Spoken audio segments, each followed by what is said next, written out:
В Али-Юрте реконструирует мусульманское кладбище, финансирует строительство благотворительный фонд «Сафмар» Микаила Гуцериева. На каждом объекте проводится индивидуальный объем работ. На месте побывала Тамара Хашагулькова. Единственное кладбище в Али-Юрте теперь не узнать. Буквально за несколько месяцев строители расширили его. Обустроили новую ограду протяженностью около 1,5 километров. Очистили от сорняка и разросшихся кустарников. Все работы проводятся на средства благотворительного фонда «Сафмар» Микаила Гуцериева.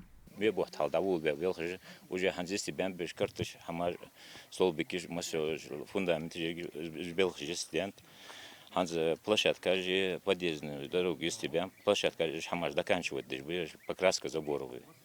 А ведь до лишней бел хам аватижа подсобка же хамаш полностью хаяй. Кладбище в Али-Юрте находится на возвышенности. Добраться до него во время похоронных процессий было трудно.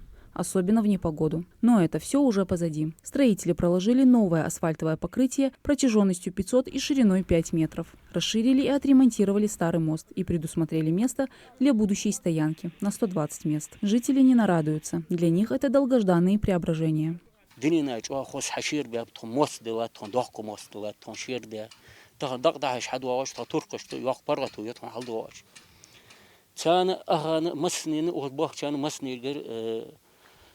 از یخشوزلا دایا تمام دگری امام گری ترکش گری یورت گری برکل الدرات وناخا حنا تخن وقت فرغتو يعني تخن آخر ح تخن وقت فرغتو يلرفت تخن خواشة دد واسدو هم يه والله يوجو نوي كرت حياة شو تحا يدا دهر نوي هنستاري يوجو كرت يخوچو نوي حياة لا تخن يرجع.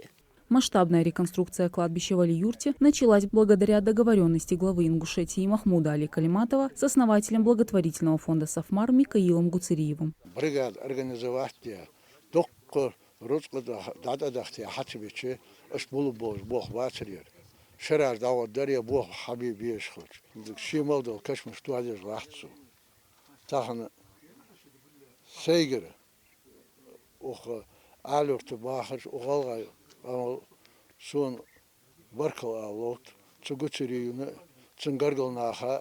В общей сложности до конца года реконструируют 40 кладбищ. Из них 33 мусульманские и 7 христианских. Оставшиеся будут обновлены в следующем году. Мадина Цора, Тамара Хашагулькова, Акрамат Дасхоев. Новости 24.